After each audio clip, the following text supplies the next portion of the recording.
bienvenue sur Mars ou sur Vénus, justement à l'abbaye de l'Épau. Ce week-end, les 6 et 7 avril, rencontre science et fiction et science-fiction. J'ai le plaisir de recevoir Hubert Géga, bonsoir. Bonsoir. Vous êtes le directeur artistique de ce bel événement. Vous êtes venu avec Sylvie Foresto, bonsoir. Bonsoir. Vous êtes présidente de festival en Pays de Haute-Sarthe et Alan de Dugipérou, bonsoir. Bonsoir. Vous êtes chroniqueur littéraire et membre de la 25e heure du livre, partenaire de ce bel événement.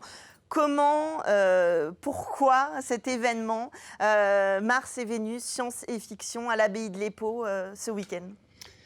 Eh bien, pour célébrer les œuvres qui allient à la fois la science et l'art, que ce soit des œuvres littéraires, des œuvres cinématographiques, des spectacles, plastiques. L'idée, c'est qu'effectivement, il y ait des rencontres qui puissent se faire entre artistes et scientifiques dans l'œuvre ou dans les sujets qui sont abordés dans le cadre de ces œuvres. Alors, c'est un rendez-vous familial, convivial, à l'abbaye de l'Épau où on a l'habitude de voir différentes typologies d'événements. Ce festival, pour la Haute-Sarthe, c'est voilà, une proposition variée par rapport à tout ce que vous pouvez nous proposer pour encore nous donner envie voilà, de sortir, d'aller à la rencontre de toute cette culture. Oui, c'est ça le but. Justement, à chaque fois, c'est différent. À chaque fois, c'est une nouveauté, une découverte. C'est la curiosité, c'est toujours important. Donc, Bienvenue sur Mars, c'est quand même quelque chose qui a été créé aussi pour inciter à cette curiosité et à se projeter un peu et à rêver aussi avec l'imaginaire, avec toutes les littératures de l'imaginaire. Surtout qu'en plus, le week-end est quand même décomposé en 2 temps différents, puisque le samedi, on est plutôt sur le salon du livre, sur l'imaginaire, et le dimanche, on est aussi sur l'imaginaire, mais plus avec des spectacles. Alors justement, le samedi, au dortoir de l'abbaye de l'Épau, de 10h à 18h, c'est le salon des littératures de l'imaginaire, en partenariat avec l'association La 25e heure du livre. Comment on aborde par le livre, il y en a évidemment plein des imaginaires, de mélange de science et de fiction pour tous les âges, de tous les styles. Exactement, et là l'idée aussi sur les invités qu'on a pu avoir cette année, c'est de réussir à allier les sujets d'actualité avec les littératures d'imaginaire. Donc on a des thématiques qui sont quand même autour des tables rondes très marquées, la cité de demain, l'autre et aussi la décroissance en science-fiction, avec des auteurs et des autrices qui savent en parler et qui savent aussi mobiliser un public autour de ces questions importantes.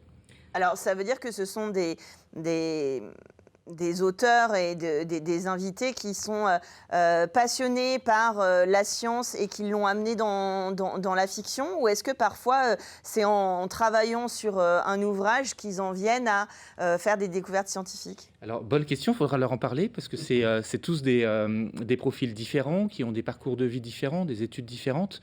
Certaines sont des scientifiques, d'autres sont des philosophes, d'autres sont aussi des réalisateurs, des réalisatrices. Donc, on a vraiment des métiers différents. Ils ne viennent pas tous par le même angle à l'imaginaire, à la science-fiction. Et c'est aussi ça qui fait la richesse du genre. Alors, ce sera avec les libraires Doucet et Bulle, évidemment, pour pouvoir éventuellement ramener un petit peu de Bienvenue sur Mars chez soi, évidemment, de faire des lectures. En tant que chroniqueur littéraire, je vais peut-être vous poser une colle, mais si vous nous deviez choisir un ouvrage cette année par rapport à Bienvenue sur Mars, je savais que la question allait être compliquée. Cette question, elle est super compliquée parce qu'il y a tellement d'imaginaire et tellement de genres, sous-genres. Parce que ça commence en fait dès l'enfance avec les livres de découverte jusqu'à la romance. Commencé avec les livres dont on est le héros, qui étaient les premiers éléments, et puis on arrive sur des œuvres qui sont très riches, des essais aussi. Alors on va parler essais pour changer un peu d'imaginaire et le Réparer la SF de Katie Stewart et à découvrir par rapport au regard qu'elle peut apporter au genre de l'imaginaire. Voilà, donc c'est intéressant. On a aussi Romain Lucaso qui a parlé d'intelligence artificielle, qui va parler de tous ces sujets-là. Le monde de demain avec Émilie Kerbelec, Julien Collin, on a Audrey Plenay qui nous fait, alors elle avait trouvé ça drôle, Notre-Dame-des-Landes de l'espace, Marguerite Imbert qui nous promet un futur qui est, je vous laisserai voir s'il est réjouissant ou pas, qui j'ai oublié encore, Catherine Dufour qu'on ne présente plus. Voilà, donc... J'ai oublié personne. Et on a des auteurs en dédicace en plus, que sont Rémi Gillet, Philippe Aurel-Leroux et Adrien Villesanche pour la côté BD. un beau programme le samedi. Les expositions qui sont en place pendant tout le week-end et qui sont là aussi pour faire le lien entre la fiction et la science et nous donner à voir soit par l'un, soit par l'autre et en mélangeant les choses. Oui, les expositions, elles vont vraiment être là pendant tout le week-end. Donc, on en a plusieurs. Donc, je regarde un petit peu mon pense-bête parce que j'ai peur d'en oublier. Donc, on a déjà un espace rétro gaming, mais là, on l'a à chaque fois Oui, avec on est là avec l'association Rétro Taku. On a aussi, on accueille Gabriel Delaroux avec ses fossiles sartois. On a aussi une exposition de Jean-Marc Leport qui, lui, travaille sur des œuvres numériques qui sont plutôt en lien avec la mécanique, le végétal et l'animal. Et puis on a Science Machina qui est en partenariat avec Le Mans Université, où là on célèbre plutôt la science et les machines fantastiques à l'origine des découvertes, des progrès des dernières années. Et on a aussi, alors quelque chose, je crois, dont Hubert est très fier, hein, c'est le spatiobus du CNES.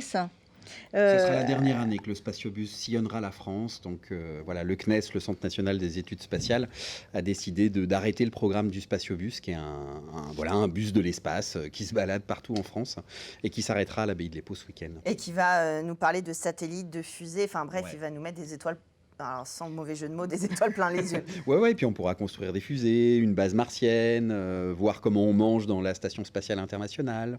Donc Voilà. le programme est joyeux. Ces expositions, pareil, évidemment, en fonction de leur thématique, de leurs esthétiques, elles sont intergénérationnelles et elles vont permettre justement de se questionner sur les sciences ou sur la fiction et de Oui, c'est convaincre. participatif, comme il y a des ateliers, l'idée c'est de le faire en famille, parents, enfants.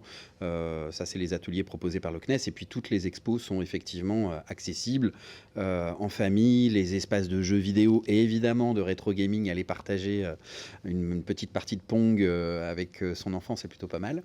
Oui, et puis c'est gratuit, l'événement Ouais, tout est le week-end, gratuit, c'est tout gratuit, le week-end à l'abbaye de c'est- l'Épau, donc évidemment ça rend les choses accessibles. Justement, le dimanche 7 avril, il est consacré au spectacle. Là aussi, il y en a pour tous les goûts et tous les âges. Comment on construit une programmation comme ça sur la science et la fiction, et pas forcément la science-fiction d'ailleurs? Ouais, bah, c'est une appétence pour ce genre déjà de littérature. Moi, je suis un grand amateur de science-fiction en littérature ou de cinéma, puisqu'on aura aussi le samedi beaucoup de projections de courts-métrages de SF.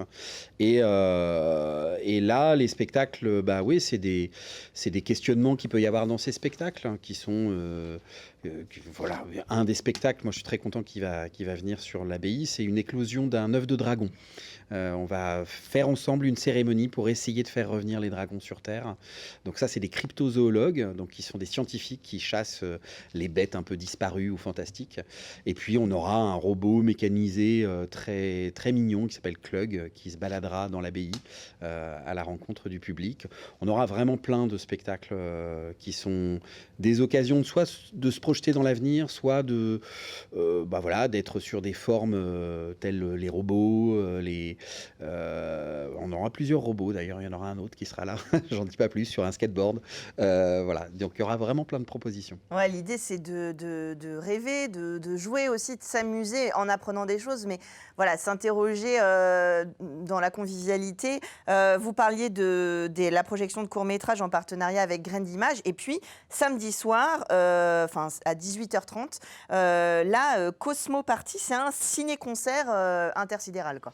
Ouais, c'est un ciné-concert intersidéral où là, on s'est amusé à découper plein de films des années 70 pour raconter une histoire d'un voyage dans l'espace en musique, avec tous ces films un peu kitsch, mais qui ont une esthétique et des costumes, des navettes, voilà, et l'idée, c'est vraiment de faire la fête sur un ciné-concert, puisqu'on termine vraiment sur le dance floor à danser tous ensemble. Là aussi, on peut venir évidemment avec les enfants, c'est 18h30, on peut en profiter. Ah bah oui, évidemment, ça dure 45 minutes.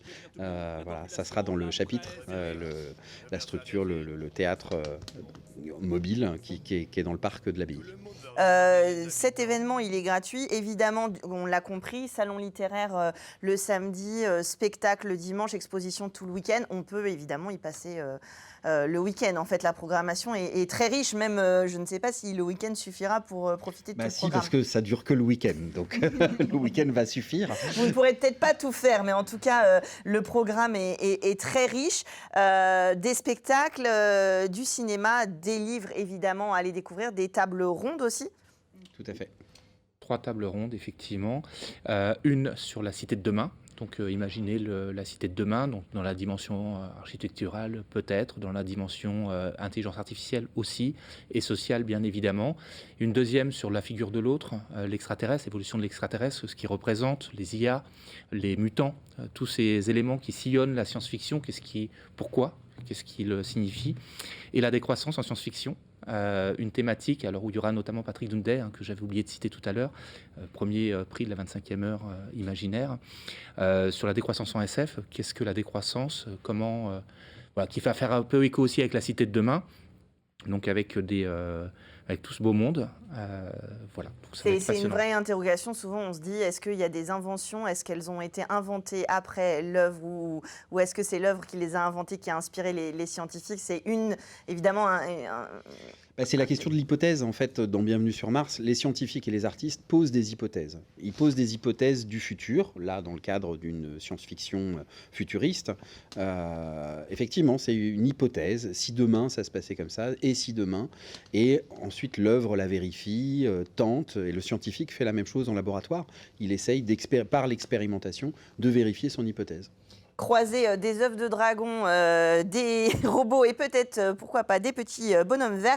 C'est la promesse du Vergégat sur le 6 et 7 avril. Ce week-end à l'Abbaye de l'Épau, vous avez compris, le programme est riche et varié. Vous y allez en famille. Aucune excuse pour rater. En plus, il paraît qu'il va faire beau, donc on va pouvoir en profiter. Rencontre science et fiction, c'est ce week-end. Bienvenue sur Mars à l'Abbaye de l'Épau. Merci à tous les trois d'être venus nous parler de cette programmation. Et nous, on se retrouve jeudi prochain, même heure pour Culturel.